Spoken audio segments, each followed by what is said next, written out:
Hello, entrepreneurs. Welcome to our channel. So we have started our series for class 12th BST. और इस series में हम BST के सारे चैप्टर्स को इन डेप्थ डिस्कस करने वाले हैं. आज के इस लेक्चर में हम कवर करेंगे BST के 10th chapter that is financial markets. Now what are financial market? What are the functions of financial market? Types of financial market? Everything we will be discussing in this chapter. तो चलिए start करते हैं. सबसे पहले आता है what is financial market. तो financial market is a link between सेवर्स and borrowers. तो सेवर्स जिनके पास सरप्लस मनी है उनसे ये पैसा लेकर उसे चैनलाइज करना टू द वन जिन्हें उन पैसों की रिक्वायरमेंट है. ये काम होता है फाइनेंशियल मार्केट का. तो हम सारी जनता या सारे इन्वेस्टर्स जिनके पास भी एक्स्ट्रा मनी है, जिनका कोई प्रोडक्टिव काम नहीं आ रहा है, उनका पैसा लेकर उसे कुछ ऐसी कंपनीज में लगाना जिनको उन पैसों की रिक्वायरमेंट है, ये फाइनेंशियल मार्केट करता है. तो financial market transfers the money from those who have surplus money to those who are in need of investment. जिनके पास सरप्लस है उनसे पैसा लेकर जिन्हें उनकी जरूरत है उनको देना, ये काम होता है. फिर आते हैं जनरली यहाँ पे जो सरप्लस यूनिट्स होते हैं वो इन्वेस्टर्स होते हैं और जो डेफिसिट यूनिट्स होते हैं वो बिजनेस इंटरप्राइजेस होती हैं. तो ये जो सरप्लस मनी जिनके पास है इनको हम इन्वेस्टर कहते हैं, जो अपना पैसा कहीं लगाना चाहते हैं. और जिनको पैसों की रिक्वायरमेंट होती है, जो डेफिसिट यूनिट होती है, जनरली वो बिजनेसमैन होते हैं या फिर ये कंपनीज होती हैं जिनको कुछ पैसे चाहिए किसी प्रोजेक्ट में लगाने के लिए. तो यहां से इन्वेस्टर से पैसा लेकर बिजनेस या फिर कंपनीज को प्रोवाइड करना, ये काम करता है फाइनेंशियल मार्केट. लेकिन हमारी कंट्री में इकलौते सिर्फ फाइनेंशियल मार्केट ऐसा नहीं है कि जो ये काम कर रहे हैं. इनके अलावा भी बैंक भी यही काम करती है. ना बैंक भी क्या करते हैं, जनता का पैसा अपने पास एक्सेप्ट करते हैं एज ए डिपॉजिट और फिर उसे बाकी कंपनीज को लोन देते हैं ताकि उनकी रिक्वायरमेंट पूरी हो सके. तो बैंक्स भी वही काम कर रहे हैं, फाइनेंशियल मार्केट भी वही काम कर रहे हैं. इसीलिए इनको कहा जाता है कि दोनों आपस में कॉम्पिटिटर्स हैं.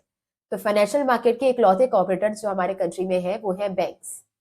बढ़ते हैं आगे. इसके बाद हम बात करते हैं कि फाइनेंशियल मार्केट के क्या फंक्शंस होते हैं.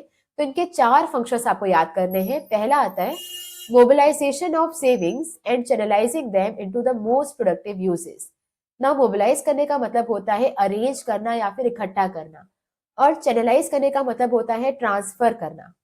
तो मोबिलाइज मतलब जिनके पास भी एक्स्ट्रा मनी है, सरप्लस मनी है, उनकी सेविंग्स को इकट्ठा करके उससे चैनलाइज मतलब ट्रांसफर करना to the some most productive uses, ताकि इसका जो अन पैसों का जो अभी तक किसी काम नहीं आ रहे हैं, कुछ प्रोडक्टिव काम नहीं हो रहा है, उसको किसी अच्छे प्रोडक्टिव यूज में लगाना, ये काम होता है फाइनेंशियल मार्केट का. इसके लिए ये सेवर्स और इन्वेस्टर्स को आपस में लिंक करते हैं. फिर आता है फैसिलिटेट प्राइस डिस्कवरी. नाउ जब भी फाइनेंशियल मार्केट को ऐसा करना होता है कि सेवर से पैसा लेकर उसे इन्वेस्टर को देना होता है, बिजनेसमैन को देना होता है, तो उनको कुछ इंस्ट्रूमेंट्स की रिक्वायरमेंट होती है जिसे हम कहते हैं जनरली शेयर्स या डिबेंचर्स. तो जब भी जनता का पैसा अपने पास मंगवाना होता है तो जनता ऐसे ही अपना पैसा नहीं देगी. तो उनके बदले उनको शेयर्स या डिबेंचर्स देने होते हैं कंपनी के, और फिर जनता अपना पैसा देती है जिसे वो कंपनीज में लगा देते हैं और कंपनीज उसको यूज कर सकती है फॉर सम प्रोडक्टिव वर्क. तो कुछ इंस्ट्रूमेंट्स को यूज किया जाता है जैसे शेयर्स और डिबेंचर, जिसे कहा जाता है फाइनेंशियल एसेट और सिक्योरिटीज. नाउ इन एसेट या सिक्योरिटीज की मार्केट में क्या प्राइस चल रही है, ये भी हमें फाइनेंशियल मार्केट से ही पता चलता है, because their prices depend on the demand and supply of the securities. इनकी प्राइस इनकी डिमांड और सप्लाई पर डिपेंड करती है, और इसकी डिमांड और सप्लाई कितनी होगी ये हमें फाइनेंशियल मार्केट से पता चलता है. जैसे अगर मुझे कोई भी कमोडिटी खरीदनी है, फॉर एग्जाम्पल शर्ट खरीदनी है, तो शर्ट की कीमत पता लगाने के लिए मुझे शर्ट की मार्केट में जाना होता है. वैसे ही शेयर्स और डिबेंचर की कीमत कहाँ से पता चलती है, फाइनेंशियल मार्केट से, क्योंकि उनकी डिमांड और सप्लाई के बारे में हमें यही से इंफॉर्मेशन मिलती है. फिर आते हैं next, liquidity to financial asset. ये आपके सारे फाइनेंशियल एसेट मतलब एसेट, डिबेंचर्स, शेयर्स, डिबेंचर्स, इन सबको लिक्विडिटी प्रोवाइड करते हैं. नाउ लिक्विडिटी प्रोवाइड करने का मतलब होता है कि फॉर एग्जाम्पल अगर आज मैंने किसी कंपनी का एक शेयर खरीदा, दैट डजंट मीन कि मुझे ये शेयर मरते दम तक संभाल के रखना पड़ेगा. आज मेरे पास सरप्लस मनी थी तो मैंने उसे देकर ये शेयर्स ले लिए, लेकिन फ्यूचर में अगर मुझे कभी भी पैसों की रिक्वायरमेंट आती है तो मैं अगेन ये शेयर को कन्वर्ट करवा सकती हूँ इनटू रुपीस, और ये करने में मुझे हेल्प करता है फाइनेंशियल मार्केट. तो फाइनेंशियल मार्केट मुझे एक प्लेटफॉर्म प्रोवाइड करता है जिसमें अगेन मैं अपनी सिक्योरिटीज को कैश में कन्वर्ट कर सकती हूँ व्हेनेवर आई रिक्वायर. फिर आता है reduce the cost of transaction. Now जब भी आपको ट्रांजैक्शन मतलब ये लेन देन करनी होती है, शेयर्स डिबेंचर का परचेज सेल करना होता है, तो आपको कुछ इन्फॉर्मेशन चाहिए होती है। Information regarding the availability of shares, regarding the price of shares and the cost of various securities. कि अगर मुझे अगर मेरे पास एक्स्ट्रा मनी है और मुझे कहीं पे इन्वेस्ट करना है, तो मेरे पास क्या क्या ऑप्शन अवेलेबल हैं, कौन कौन सी सिक्योरिटीज अवेलेबल हैं, उनमें कितना खर्चा लगेगा, उनमें कितनी प्राइसेस चल रही है, ये सारी चीजें मुझे पता करनी पड़ती हैं। ना ये सारी इंफॉर्मेशन फाइनेंशियल मार्केट मुझे एक प्लेस पर ही प्रोवाइड कर देता है, जिसकी वजह से मुझे इस पे ज्यादा खर्चा नहीं करना पड़ता टू गेट दिस इंफॉर्मेशन। तो अगेन, आपके इन्वेस्टर को पैसा लगाने से पहले कुछ इंफॉर्मेशन चाहिए होती है regarding the availability, price, cost of securities, और ये सारी इंफॉर्मेशन फाइनेंशियल मार्केट उन्हें वन प्लेस पे प्रोवाइड करता है, जिसकी वजह से किसी भी इन्वेस्टर को ज्यादा पैसा खर्च नहीं करना पड़ता है इंफॉर्मेशन निकालने के लिए। तो ये 4 फंक्शंस हैं जो फाइनेंशियल मार्केट देते हैं। इनको आप याद रख सकते हो with the trick liquid MRP. Liquid MRP, liquid से हो जाएगा प्रोवाइड लिक्विडिटी। आपके एसेट को, फाइनेंशियल एसेट को कभी भी आप चाहो तो आप कैश में कन्वर्ट कर सकते हो, क्योंकि फाइनेंशियल मार्केट ये प्लेटफॉर्म देता है। फिर आता है एम से mobilisation of savings to some and channelising them into the most productive uses. आपकी सेविंग को इकट्ठा करके उसे किसी अच्छी जगह पे, प्रोडक्टिव जगह पे ट्रांसफर करना, ये काम करता है फाइनेंशियल मार्केट। देन फिर आता है रिड्यूस कॉस्ट। तो आपको सारी इंफॉर्मेशन एक ही जगह पे मिल जाती है, जिसकी वजह से आपको एक्स्ट्रा खर्चा नहीं करना पड़ता। और पी से आएगा प्राइस डिस्कवरी।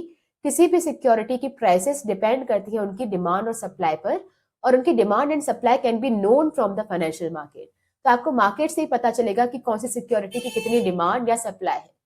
तो ये 4 फंक्शंस आपको याद करने रहेंगे for the financial markets. Then आता है classification of financial markets. Now financial markets again 2 part में डिवाइड होते हैं। पहला आता है मनी मार्केट और दूसरा आता है कैपिटल मार्केट। और दोनों का ही यही काम होता है कि सेवर्स का पैसा लेकर उसे किसी अच्छी कंपनी या फिर बिजनेस इंटरप्राइजेस में इन्वेस्ट करना। लेकिन दोनों का तरीका थोड़ा सा अलग होता है, उसे हम एक एक करके पढ़ते हैं। पहले आता है money market. Now money market के पार्टिसिपेंट कौन होते हैं? नाउ पार्टिसिपेंट का मतलब होता है, एक तरफ हमारे पास सेवर्स थे जिनके पास सरप्लस मनी थी, एक तरफ हमारे पास बिजनेस इंटरप्राइजेस थे जिनके पास डेफिसिट यूनिट थे। ना इनमें जो हमारे पास एक तरफ सेवर्स हैं, दूसरी तरफ बिजनेस इंटरप्राइजेस हैं, ये दोनों लोग रहेंगे कौन? इन्हें हम कहते हैं पार्टिसिपेंट।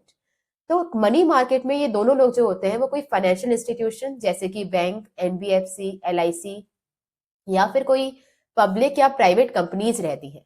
तो यहाँ पे कौन नहीं रहता है? अगर किसी फॉरेन इन्वेस्टर को पैसा लगाना है या फिर ऑर्डिनरी रिटेल इन्वेस्टर मतलब इंडिविजुअल को पैसा लगाना है, तो वो मनी मार्केट में नहीं लगा सकता है। तो मनी मार्केट में या तो कोई फाइनेंशियल इंस्टीट्यूशन होना चाहिए, बैंक्स होने चाहिए, एनबीएफसी होने चाहिए। हम या आप लोग इंडिविजुअली इसमें पैसा नहीं लगा सकते, और सिमिलरली कोई फॉरेन इन्वेस्टर भी इसमें पैसा नहीं लगा सकता है। देन ये डील करता है with the short term securities. Now short term securities का मतलब होता है कि अगर आपने एक बार इसमें पैसा लगाया, तो ऐसा नहीं है कि वो 3-4 सालों के बाद मिलेगा। अगर आपने इसमें पैसा लगाया है तो आपको 1 साल के अंदर अंदर उसका पैसा वापस दे दिया जाएगा। तो फॉर एग्जाम्पल, अगर आपने इसमें कोई भी सिक्योरिटी देखकर अगर पैसा लिया है, तो वो पैसा आपको 1 साल के अंदर अंदर लौटा दिया जाएगा। तो जनरली मनी मार्केट में यहाँ पे फाइनेंशियल इंस्टीट्यूशन, बैंक वगैरह होते हैं। तो जब कोई एक बैंक दूसरे बैंक से पैसा मांगेगा या एक कंपनी दूसरी कंपनी से पैसा ले रही है, तो ये मनी मार्केट में होता है। और जब भी ऐसा कुछ होता है, जैसे अगर एसबीआई ने यूनियन बैंक को पैसा दिया है, तो वो ऐसे नहीं दिया होगा कि आप ठीक है रख लो, 4-5 साल के बाद देना। एक बैंक जब दूसरी बैंक की हेल्प करता है तो वो कुछ दिनों के लिए या कुछ महीनों के लिए होता है। तो जनरली 1 साल के अंदर अंदर आपको पैसा वापस करना होता है। तो ये शॉर्ट टर्म सिक्योरिटीज में डील करते हैं ना। क्योंकि ये शॉर्ट टर्म सिक्योरिटी में डील कर रहे हैं, इसकी वजह से इसमें हाई डिग्री ऑफ लिक्विडिटी होती है, क्योंकि 1 साल के अंदर अंदर आपका जो सिक्योरिटीज है वो कन्वर्ट हो जाएंगे इनटू कैश। तो आपको ज्यादा प्रॉब्लम नहीं होती है। ये सारे जो आपके पास सिक्योरिटीज होती हैं वो ज्यादा लिक्विडिटी वाली होती हैं, जिसको आप इजिली कैश में कन्वर्ट कर सकते हो। और क्योंकि ये लिक्विडिटी आसान होती है, 1 साल के अंदर ये कैश में कन्वर्ट हो जाएगा, जिसकी वजह से इसमें ज्यादा रिस्क नहीं होता है। नाउ रिस्क कब होता है? जब सिक्योरिटीज लंबे टाइम के लिए होती है। जब एक बार पैसा लगाने के बाद आप 10-12 साल तक या 5-6 साल तक उसे वापस नहीं निकाल सकते, तब रिस्क ज्यादा हो जाता है। जबकि इन मनी मार्केट अगर आपने पैसा लगाया है तो 1 साल के अंदर वो कैश में कन्वर्ट हो जाएगा, तो लिक्विडिटी तो है ही, और इसकी वजह से उसमें रिस्क कम हो जाता है। नाउ रिस्क प्रॉफिट से डायरेक्टली रिलेटेड होता है। Higher the risk, higher the profit. लेकिन अगर रिस्क कम है तो एक्सपेक्टेड रिटर्न ऑफ मनी भी कम होगा। तो जनरली इसमें अगर आप पैसा इन्वेस्ट कर रहे हो तो आपको ज्यादा रिटर्न्स नहीं मिलते हैं। तो अगर रिस्क कम है तो रिटर्न भी कम ही होगा। जनरली कंपनीज इन मेथड्स को या मनी मार्केट को अप्रोच करती है for the working capital requirement. Now companies की दो तरह की रिक्वायरमेंट होती है, पहला आता है फिक्स्ड कैपिटल रिक्वायरमेंट और दूसरा होता है working capital. Now fixed capital का मतलब होता है कि कंपनी को कितना पैसा लगेगा उनके फिक्स्ड एसेट को एक्वायर करने के लिए, और वर्किंग कैपिटल कंपनी को चाहिए होता है करंट एसेट एक्वायर करने के लिए। लेकिन क्योंकि मनी मार्केट में जो पैसा मिल रहा है वो बहुत छोटे टाइम के लिए मिल रहा है, तो आप इसे कोई बड़ा फिक्स्ड एसेट नहीं खरीद सकते। तो जनरली आप इसको अप्रोच करते हो फॉर द वर्किंग कैपिटल, किसी करंट एसेट को एक्वायर करने के लिए आप मनी मार्केट को अप्रोच करते हो। तो यहाँ तक I hope it is clear कि यहाँ पे जो पार्टिसिपेंट होंगे वो फाइनेंशियल इंस्टीट्यूशन होंगे। यहाँ पर आपके ordinary retail investors, individuals invest नहीं कर सकते हैं। जनरली शॉर्ट टर्म के लिए पैसा इन्वेस्ट किया जाता है, और क्योंकि शॉर्ट टर्म के लिए है तो लिक्विडिटी होती है, रिस्क कम रहता है, इसलिए रिटर्न्स भी कम मिलते हैं, और जनरली से अप्रोच किया जाता है वर्किंग कैपिटल रिक्वायरमेंट के लिए। नाउ इसके इंस्ट्रूमेंट्स क्या होते हैं? अगर आप पैसा लेकर, अगर एक बैंक दूसरे बैंक को पैसा दे रही है तो इसके बदले कुछ इंस्ट्रूमेंट्स, कुछ डॉक्यूमेंट्स की लेन देन होती होगी। वो इंस्ट्रूमेंट्स होते हैं treasury bill, trade bills, CD, CP etcetera. तो नाउ ये आपने पहले आपके सिलेबस में डिटेल में हुआ करते थे, तो हम ये सारी चीजें डिटेल में पढ़ा करते थे, लेकिन अब ये सिलेबस से हटा दिए गए हैं, तो हम इसको डिटेल्स में नहीं पढ़ते, बस आपको इसका नाम पता होना चाहिए, और नाम आपको याद रहे इसके लिए थोड़ा बहुत इंट्रोडक्शन देते हैं। ट्रेजरी बिल्स होती है, चाहिए गवर्नमेंट की सिक्योरिटीज होती हैं। जब भी सरकार को पैसा चाहिए होता है तो वो आरबीआई को ये ट्रेजरी बिल्स देकर इसके बदले आरबीआई से पैसा लेती है। फिर आता है ट्रेड बिल्स, ये कमर्शियल बिल्स होते हैं, जैसे bill of exchange, bill receivable and bill payable. तो जब भी एक कंपनी को किसी सप्लायर से उधार पे सामान खरीदना होता है तो वो बिल पेएबल में साइन कर देता है। ये प्रोमिसरी नोट्स होते हैं कि हम आपको अगले 2-3 महीने में पेमेंट कर देंगे। फिर आता है सीडी, ये आपका certificate of deposit and commercial paper से जब एक कंपनी को दूसरी कंपनी से पैसा चाहिए होता है तब ये सारे डॉक्यूमेंट्स बनाए जाते हैं। पर आपको डिटेल्स याद नहीं करनी है, आपको सिर्फ नाम याद होना चाहिए, जैसे CD, certificate of deposit, commercial papers, trade bills and treasury bills. इसके अलावा एक कॉल मनी भी आता है जो इसका इंपॉर्टेंट है। कॉल मनी को यूज करता है एक बैंक दूसरे बैंक से पैसा लेने के लिए। तो फॉर एग्जाम्पल अगर एसबीआई के पास पैसा कम हो गया है तो वो यूनियन बैंक से पैसा मांग सकता है ना। यूनियन बैंक जब उसको पैसा देगी तो उसे कहते हैं कॉल मनी। ऑन कॉल आप कभी भी पैसा मांग सकते हो, लेकिन आपको ये लौटाना पड़ता है बहुत ही जल्दी, जनरली 14 दिन के अंदर अंदर आपको ये पैसा वापस करना होता है। फिर आता है, ये जो इंस्ट्रूमेंट्स होते हैं ये बहुत एक्सपेंसिव होते हैं, तो जनरली ये इसमें बहुत सारा पैसा रिक्वायरमेंट होता है, मतलब रिक्वायर होता है, तो ये बहुत एक्सपेंसिव इंस्ट्रूमेंट्स होते हैं। तो ऐसा नहीं अगर आपके पास 100-200 रुपए है तो आप इन्वेस्ट कर सकते हो। जनरली अगर एसबीआई यूनियन बैंक से हेल्प मांग रही है तो वो 100-200 रुपए के लिए नहीं मांगेगी, उसको हजारों में या लाखों में रुपए चाहिए होंगे। तो इसमें बहुत ज्यादा इन्वेस्टमेंट की रिक्वायरमेंट होती है, क्योंकि जनरली एक ही इंस्टीट्यूशन से सारा अरेंजमेंट किया जाता है। जैसे शेयर्स में क्या होता है कि शेयर्स बहुत सारी पब्लिक को दिया जाता है, तो हर एक इंसान अगर 100-100 रुपए भी इन्वेस्ट करेगा तो फिर कंपनी का काम चल जाएगा। लेकिन मनी मार्केट में एक ही इंस्टीट्यूशन से सारा पैसा अरेंज करना होता है, तो वो 100-200 रुपए आप नहीं से काम नहीं चलेगा, आपको लंबा बड़ा सा इन्वेस्टमेंट इसमें करना होता है। तो अगेन मनी मार्केट जो होता है उसके पार्टिसिपेंट होते हैं सारे लोग, जैसे फाइनेंशियल इंस्टीट्यूशन, जैसे कि आपके बैंक्स, आपकी पब्लिक कंपनी, प्राइवेट कंपनी, सारे लोग होते हैं। बस रिटेल इंडिविजुअल इसमें इन्वेस्ट नहीं कर सकते, फॉरेन इन्वेस्टर्स इन्वेस्ट नहीं कर सकते। ये होता है शॉर्ट टर्म के लिए, और क्योंकि शॉर्ट टर्म के लिए है तो लिक्विडिटी ज्यादा होती है, 1 साल के अंदर आप कैश में कन्वर्ट कर लोगे, रिस्क कम होता है, इसलिए रिटर्न भी कम मिलता है। और इसके बाद ये जनरली ऐसे अप्रोच किया जाता है वर्किंग कैपिटल रिक्वायरमेंट के लिए। इंस्ट्रूमेंट जो यूज होते हैं वो है call money, treasury bills, commercial papers, certificate of deposit and trade bills. ना ये सारे इंस्ट्रूमेंट्स बहुत सस्ते नहीं होते हैं, काफी एक्सपेंसिव होते हैं, तो इसमें इन्वेस्ट करने के लिए आपको ज्यादा इन्वेस्टमेंट की जरूरत पड़ती है ना। यही सेम चीजें आपकी मनी मार्केट के फीचर्स भी हैं, तो आप सेम चीजों को यूज कर सकते हैं, जैसे कि इंस्ट्रूमेंट्स, जैसे कि इंस्टीट्यूशंस, जैसे RBI, commercial bank, LIC, GIC etcetera. और ये शॉर्ट टर्म के लिए होता है। एक और जिसमें अलग चीज है वो है no fixed location. Money market की ऐसी कोई लोकेशन नहीं है कि आपको, जैसे ये सरोजनी मार्केट है या फिर रोहिणी मार्केट है तो ऐसी कोई मार्केट बनी होगी जहां पे आप जाओगे एक्सचेंज करोगे, ऐसा नहीं है। ये एक वर्चुअल मार्केट है जहां पे एक बैंक दूसरे बैंक को सिर्फ कॉल करके ही पैसा मंगवा सकता है, या एक कंपनी दूसरी कंपनी की हेल्प कर सकती है। तो इसकी कोई ऐसी पर्टिकुलर लोकेशन नहीं है कि यहाँ जाकर ही आपको ट्रेड करना पड़ेगा। This is a virtual market. तो फाइनेंशियल मार्केट दो तरह के थे, मनी मार्केट हम डिस्कस कर चुके हैं, दूसरा आता है कैपिटल मार्केट। ना कैपिटल मार्केट के पार्टिसिपेंट वो सारे तो होते ही हैं जो मनी मार्केट में थे, जैसे कि फाइनेंशियल इंस्टीट्यूशन यहाँ पर भी होंगे, बैंक्स होंगे, पब्लिक कंपनी, प्राइवेट कंपनी, ये सब तो होंगे ही। साथ में वो दो लोग जो मनी मार्केट में इन्वेस्ट नहीं कर पा रहे थे वो भी कैपिटल मार्केट में कर सकते हैं, जैसे फॉरेन इन्वेस्टर्स या फिर ऑर्डिनरी रिटेल इन्वेस्टर्स। इंडिविजुअल्स भी इसमें पैसा लगा सकते हैं, तो हम और आप भी पैसा लगा सकते हैं, कोई फॉरेनर पैसा लगा सकता है, हर कोई लगा सकेगा। ये जनरली मीडियम से लॉन्ग टर्म सिक्योरिटीज में डील करती है। मनी मार्केट शॉर्ट टर्म में डील कर रहा था, कैपिटल मार्केट मीडियम टर्म या लॉन्ग टर्म में, मतलब एक बार आपने इसमें पैसा लगाया तो कंपनी आपको पैसा वापस करेगी 3 साल बाद, 4 साल बाद, 5 साल बाद, तो मीडियम से लॉन्ग टर्म के लिए ये होते हैं ना। क्योंकि ये एक साल के अंदर कैश में कन्वर्ट नहीं हो पाएंगे, इसलिए हम कहते हैं कि इसकी लिक्विडिटी कम होती है as compare to the money market, क्योंकि मनी मार्केट आपको एक साल के अंदर अंदर वो कैश में कन्वर्ट करके दे देगा, पर यहाँ पर आपको कुछ सालों तक वेट करना पड़ेगा, फिर जाके ये कैश में कन्वर्ट होगा। और क्योंकि ये एक साल के अंदर कैश में कन्वर्ट नहीं हो रहा है तो इसमें रिस्क ज्यादा होता है, क्योंकि लंबे टाइम के लिए आपको पैसा लगाना पड़ रहा है तो रिस्क ज्यादा होगा, और रिस्क ज्यादा है तो रिटर्न भी ज्यादा मिलेगा, जस्ट उसका अपोजिट रहेगा। तो ये आपके इसमें पार्टिसिपेंट वो सारे रहेंगे जो मनी मार्केट में थे, इंक्लूडिंग आपके retail investors and foreign investors, ये दोनों भी यहाँ पे इन्वेस्ट कर सकते हैं। मीडियम से लॉन्ग टर्म के लिए रहेगा, और मीडियम से लॉन्ग टर्म है तो इसका मतलब लिक्विडिटी कम रहेगी, और लिक्विडिटी कम है तो रिस्क ज्यादा होगा, और अगर रिस्क ज्यादा है तो रिटर्न भी ज्यादा मिलेगा।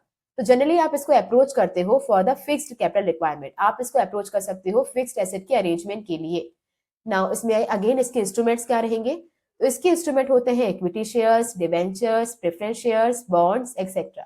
तो कंपनी अपनी कंपनी के शेयर्स या फिर डिबेंचर्स वगैरह को इशू करके हर किसी से, चाहे वो फाइनेंशियल इंस्टीट्यूशन हो या फिर पब्लिक हो या फिर किसी कंपनी से, किसी से भी पैसा मंगवा सकती है।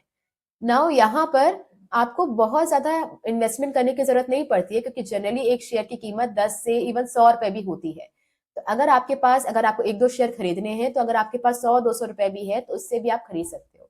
वो अलग बात है कि कोई भी एक शेयर नहीं खरीदता है, एक लॉट खरीदता है जिसमें आपके आराम से 14-15 हजार लगते हैं। लेकिन स्टिल अगर आपको कम इन्वेस्टमेंट करना है तो आप कम इन्वेस्टमेंट भी कर सकते हो, 100-200 रुपए लगा के भी आप इन्वेस्टमेंट कर सकते हो। बढ़ते हैं आगे।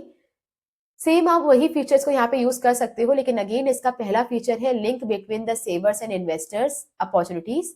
तो जिनके पास सरप्लस मनी है, जैसे कि चाहे वो इंस्टीट्यूशन हो, चाहे वो पब्लिक हो, रिटेल इन्वेस्टर हो, फॉरेन इन्वेस्टर हो, किसी के पास भी अगर सेविंग्स है तो उसे वो चैनलाइज करेगा इनटू द बिजनेस।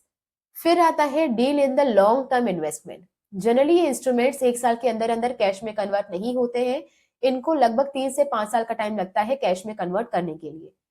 फिर आता है इसके लिए आपको इंटरमीडियरीज की जरूरत पड़ती है ना। मनी मार्केट में अगर एक बैंक को दूसरे बैंक से पैसा चाहिए तो उनको किसी बिचौलिए की जरूरत नहीं पड़ेगी, डायरेक्टली वो कॉल करेंगे और उनसे पैसा मांग लेंगे। लेकिन यहाँ पर अगर कंपनी को जनता का पैसा चाहिए या शेयर्स वगैरह इशू करने हैं तो उनको कुछ इंटरमीडियरीज जैसे ब्रोकर्स जो कि उनके शेयर्स को बिकवाने में हेल्प करेंगे, अंडर राइटर्स जो उनके रिस्क को मिनिमाइज करते हैं, अगर शेयर्स मार्केट में नहीं बिके तो अंडर राइटर कमीशन वगैरह लेते हैं और उसके बाद शेयर्स परचेज कर लेते हैं। फिर आता है डिपॉजिटरीज। डिपॉजिटरीज जहां पे डीमेट अकाउंट ओपन होता है, जो आपकी सिक्योरिटीज को, जैसे बैंक होता है ना वैसे डिपॉजिटरीज होती है। फर्क ये है कि बैंक के अकाउंट में आपकी मनी रखी होती है और डिपॉजिटरी के डीमेट अकाउंट में आपकी सिक्योरिटीज रखी होती है। तो इन तीनों की आपको रिक्वायरमेंट पड़ती है। फिर आता है determination of capital formation. Now capital formation का मतलब होता है इन्वेस्टमेंट रेट। तो कैपिटल मार्केट इन्वेस्टमेंट रेट को इन्फ्लुएंस करता है कि कंट्री में कितना इन्वेस्टमेंट होगा, ये कैपिटल मार्केट पे डिपेंड करता है, क्योंकि कैपिटल मार्केट जनता को इतने लुक्रेटिव या फिर एट्रैक्टिव ऑफर्स देती हैं कि वो कम पैसे लगाकर भी इन्वेस्टमेंट कर सकते हैं, जिसकी वजह से लोग अपनी सेविंग्स को यहाँ पे चैनलाइज करते हैं। तो हमारे कंट्री में इन्वेस्टमेंट रेट इंक्रीज होता है। तो हमारे कंट्री में इन्वेस्टमेंट बढ़ाने के लिए कैपिटल मार्केट का बहुत बड़ा कॉन्ट्रीब्यूशन होता है, क्योंकि वही बहुत ही अट्रैक्टिव अपॉर्चुनिटीज देते हैं पब्लिक को टू इन्वेस्ट देयर मनी। फिर आता है कि गवर्नमेंट रूल्स एंड रेगुलेशंस।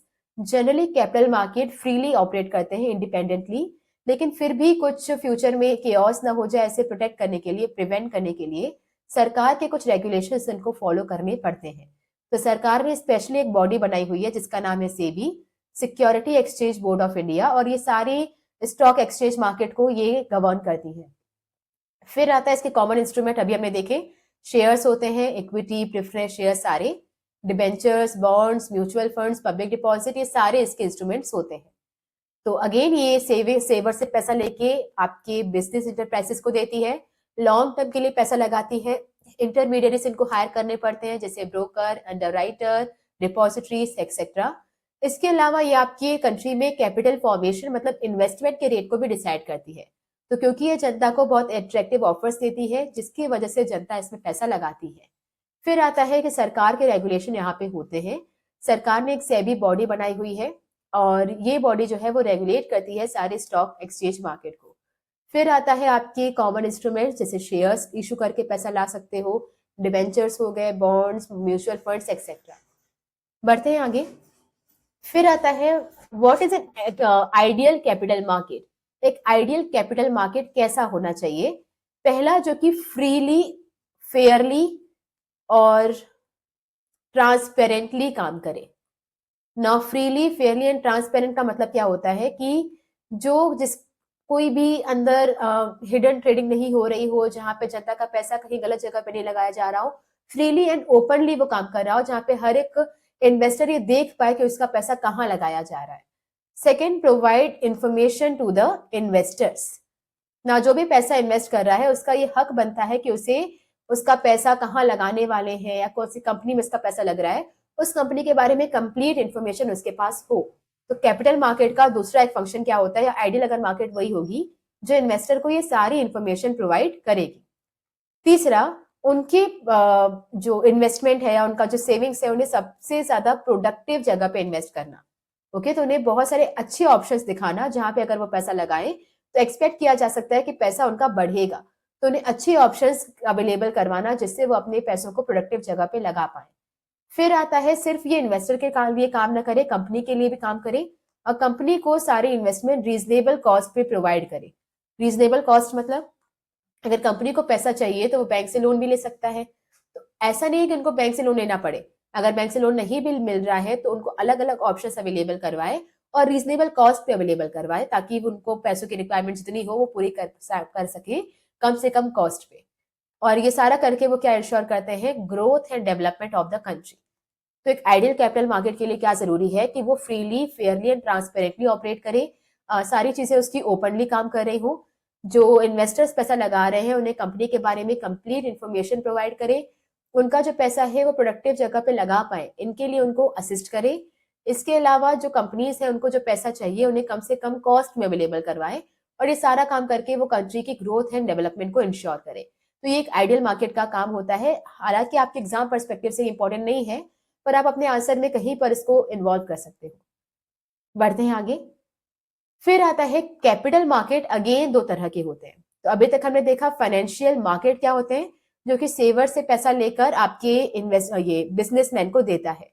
फिर हमने उसके दो चार फंक्शंस देखे थे। लिक्विड, MRP, लिक्विड से था लिक्विडिटी प्रोवाइड करता है फाइनेंशियल एसेट को, M से था मोबिलाइज करता है saving to some most productive uses.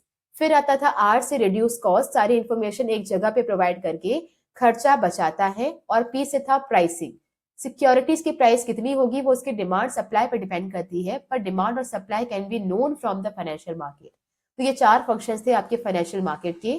फिर हमने देखा फाइनेंशियल मार्केट दो पार्ट में डिवाइड हो गया था, मनी मार्केट और कैपिटल मार्केट। ना मनी मार्केट जो कि शॉर्ट टर्म के लिए सिक्योरिटीज लेते हैं, जिसमें पार्टिसिपेंट इंडिविजुअल रिटेलर्स नहीं होते हैं, फॉरेन इन्वेस्टर नहीं होते हैं।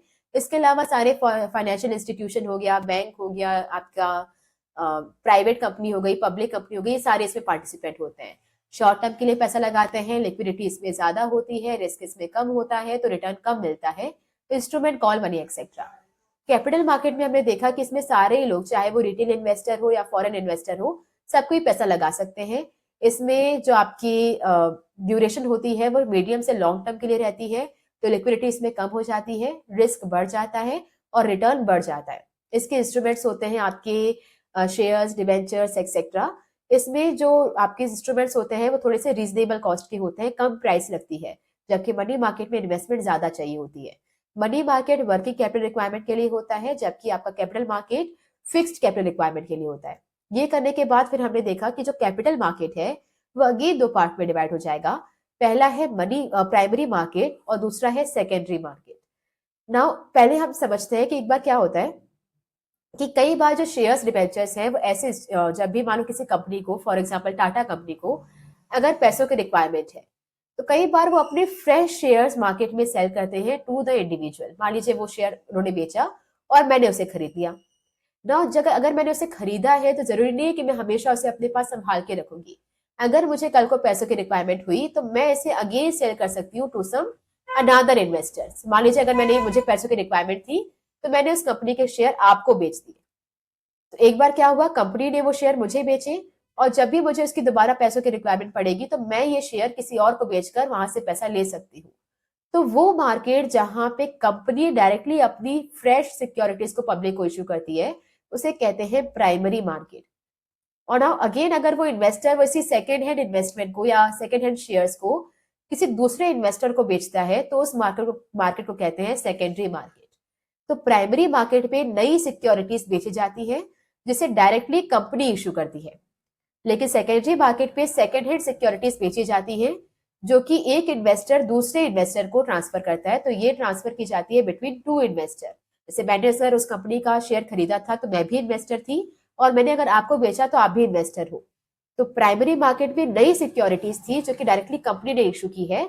सेकेंडरी मार्केट में सेकेंड हैंड सिक्योरिटीज थी जो कि एक इन्वेस्टर ने दूसरे इन्वेस्टर को बेचा है। फिर हम बात करते हैं ये प्राइमरी मार्केट जो है वो आपके कैपिटल फॉर्मेशन में डायरेक्टली कंट्रीब्यूट करता है और सेकेंडरी मार्केट इनडायरेक्टली कंट्रीब्यूट करता है ना। जब भी एक कंपनी किसी भी इन्वेस्टर को पैसा बेचती है तो उससे हमारी कंपनी में इन्वेस्टमेंट डायरेक्टली बढ़ता है। तो अगर कंपनी ने अगर मुझे ये पैसा अपनी शेयर्स वगैरह बेचे हैं और मैंने पैसा लगाया है तो हमारे कंपनी का इन्वेस्टमेंट लेवल इंक्रीज हुआ है। तो प्राइमरी मार्केट उसमें डायरेक्टली कंट्रीब्यूट करती है। लेकिन सेकेंडरी मार्केट में क्या हुआ, मैंने वो शेयर आपको बेचा तो मैंने जो इन्वेस्टमेंट की थी मैंने उस इन्वेस्टमेंट को हटा दिया, मैंने डिसइन्वेस्टमेंट किया और आपने अपनी इन्वेस्टमेंट को बढ़ा दिया। तो मैंने पैसा निकाल लिया, मैंने डिसइन्वेस्टमेंट कर लिया मतलब माइनस हो गई इन्वेस्टमेंट, और आपने इन्वेस्टमेंट किया मतलब प्लस हो गई। तो यहाँ पर एक इंसान अपनी इन्वेस्टमेंट को हटा रहा है और दूसरा लगा रहा है। तो इससे हमारी कंट्री के इन्वेस्टमेंट लेवल डायरेक्टली नहीं इंक्रीज हो पा रही है बट इनडायरेक्टली हो रही है। इनडायरेक्टली कैसे हो रही है, मान लो अगर मैंने ये शेयर खरीदा था 5,000 में और मैंने दोबारा आपको ये शेयर बेच दिया 7,000 में, तो हालांकि 5,000 तो मैंने निकाल लिए लेकिन 2,000 का तो एक्स्ट्रा इन्वेस्टमेंट हुआ ना। तो इन्वेस्टमेंट यहाँ पर भी बढ़ता है लेकिन इनडायरेक्टली। लेकिन प्राइमरी मार्केट में जो इन्वेस्टमेंट हो रहा है वो पहली बार हो रहा है, इससे डायरेक्टली हमारा कैपिटल फॉर्मेशन इंक्रीज करता है। फिर हम बात करते हैं कि प्राइमरी मार्केट में सारी कंपनीज एंटर कर सकती हैं। कोई भी नई कंपनी पुरानी कंपनी जिसको भी पैसा चाहिए वो प्राइमरी मार्केट से डायरेक्टली अपने शेयर्स को इशू करके पैसा रेज कर सकती है। बट सेकेंडरी मार्केट में सिर्फ लिस्टेड कंपनीज ही एंटर कर सकती हैं। तो अगर मान लो कोई कंपनी है जिसका आज से पहले कभी नाम ही नहीं सुना, अभी अभी फॉर्म हुई है और वो अपने शेयर्स इशू कर रही है, तो वो कर सकती है इन द प्राइमरी मार्केट।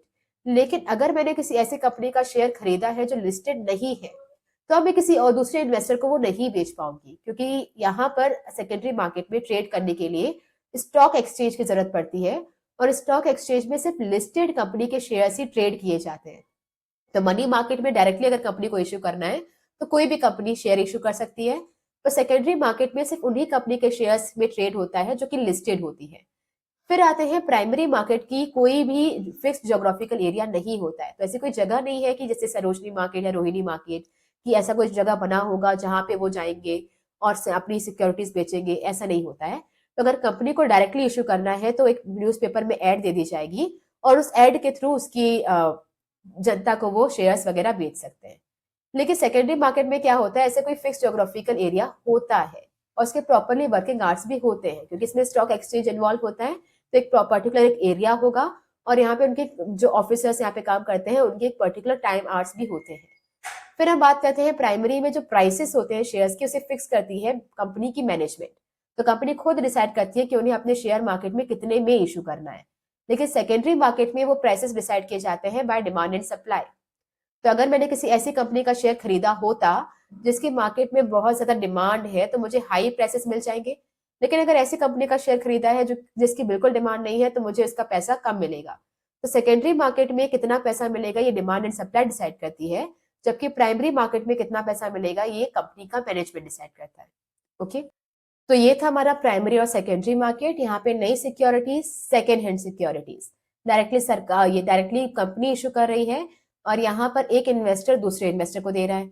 ना कंपनी इशू कर रही है तो प्राइस भी कंपनी डिसाइड करेगी, लेकिन यहाँ पर डिमांड और सप्लाई डिसाइड करती है। यहाँ पे फ्रेश सिक्योरिटीज है, इसलिए जो आपका इन्वेस्टमेंट है, कैपिटल फॉर्मेशन है, इसमें डायरेक्टली कॉन्ट्रीब्यूशन होता है, यहाँ पे इनडायरेक्टली होता है। कोई भी कंपनी आके अपना शेयर बेच सकती है, सिर्फ लिस्टेड कंपनी के शेयर्स ही डील हो सकते हैं। इसका कोई फिक्स्ड एरिया नहीं है, लेकिन इसका एक फिक्स्ड एरिया है और वर्किंग आवर्स भी फिक्स्ड है। आते हैं नेक्स्ट में, फिर आता है हमारा primary market. Now primary market में ये तो हमने देख लिया कि यहाँ पे न्यू सिक्योरिटीज ही इशू की जाती है, बिल्कुल फ्रेश सिक्योरिटीज, और डायरेक्टली इसको कंपनी ही इशू करती है। इसके मेथड्स क्या होते हैं, हालांकि आपके सिलेबस में नहीं है अब, तो आपको ये नहीं पढ़ना चाहिए, पर फिर भी आपके स्लाइड्स में इसे इंक्लूड किया गया है, क्योंकि जब केस स्टडीज बनाई जाती है और आपको आइडेंटिफाई करना होता है कि कौन से मार्केट की बात चल रही है, तो जनरली इसमें इनमें से कोई वर्ड्स यूज कर लिए जाते हैं, और वो वर्ड्स आपके डायरेक्टली हेल्प करते हैं आइडेंटिफाई करने में कि केस स्टडी किसके बारे में बात कर रही है। तो हम थोड़ा सा ही ऊपर ऊपर से ये रिव्यू देख लेंगे कि क्या बात कर रहे हैं ये, बाकी डिटेल में नहीं जाना है क्योंकि सिलेबस में नहीं है अब। तो पहले अगर किसी भी कंपनी को पब्लिक से पैसा चाहिए, वो भी प्राइमरी मार्केट से फ्रेश सिक्योरिटीज इशू करके, तो पहला तरीका है public issue through prospectus. Now prospectus एक इन्विटेशन की तरह होता है टू द पब्लिक, जो कि आप न्यूज़पेपर में ऐड देते हो या फिर सोशल मीडिया पे सर्कुलेट करते हो, जिसमें आपकी कंपनी के सारे ग्रोथ के बारे में मेंशन होता है, और ये बनाया जाता है टू अट्रैक्ट द पब्लिक, ताकि वो आपके शेयर्स में पैसा लगाए। फिर आता है ऑफर फॉर सेल। यहाँ पर आपकी कंपनी की सिक्योरिटीज डायरेक्टली पब्लिक को इशू ना करके, आप जो कंपनी है वो किसी ब्रोकर को वो सिक्योरिटीज बेचती है, और फिर वो ब्रोकर या फिर इंटरमीडियरी जाकर सारी जनता को ये पैसा बेचता है। तो इनडायरेक्टली अगर आपने वो किसी इंटरमीडियरी को बेची है सारी सिक्योरिटीज, और वो इंटरमीडियरी अपना प्रॉफिट मार्जिन ऐड करके अगर जनता को बेच रहा है, तो इसे कहते हैं ऑफर फॉर सेल। फिर आता है private placement. Now private placement का मतलब क्या है कि अगेन आपकी जो कंपनी है वो किसी इंटरमीडियरी को आपकी सारी सिक्योरिटीज बेचेगी, लेकिन वो इंटरमीडियरी जनता में नहीं जाएगा सिक्योरिटीज बेचने के लिए, वो किसी इंस्टीट्यूशन या फिर पर्टिकुलर क्लाइंट्स जैसे कि LIC, जनरल इंश्योरेंस या फिर यूनियन ट्रस्ट ऑफ इंडिया, इनको अपनी सिक्योरिटीज बेचता है। कुछ गिने चुने क्लाइंट्स को अपनी अगर सिक्योरिटीज बेच रहा है, तो इसे कहते हैं प्राइवेट प्लेसमेंट। ये पब्लिक को नहीं किया जाता है, कुछ स्पेसिफिक क्लाइंट्स या कुछ इंस्टीट्यूशंस को सिक्योरिटीज बेची जाती है। फिर आता है राइट इशू। कई बार क्या होता है कि जो कंपनी को अगर अपने शेयर्स इशू करने होते हैं, तो वो पहला राइट अपने पुराने शेयर होल्डर्स को देती है, जिनको कहते हैं उनका प्री एम्प्टिव राइट। तो मान लो अगर टाटा कंपनी ने पहले कभी शेयर्स इशू किए थे और मैंने उनके शेयर से पैसा लगाया था, नाउ अगर उनको दोबारा से अगर अपने शेयर्स इशू करने हैं, मान लो 3-4 साल के बाद दोबारा करने हैं, तो वो पहला ऑफर मुझे देगी या हमारे जैसे इन्वेस्टर को देगी जिन्होंने पहले ही पैसा लगाया हुआ है। तो अगर आपके किसी नए शेयर्स को खरीदने के लिए आप पुराने शेयर होल्डर्स के पास पहले ये ऑफर लेकर जा रहे हो, तो इसे कहते हैं राइट इशू। फिर आता है EIPO। ये बिल्कुल नया मेथड है जिसको अभी यूज किया जाता है।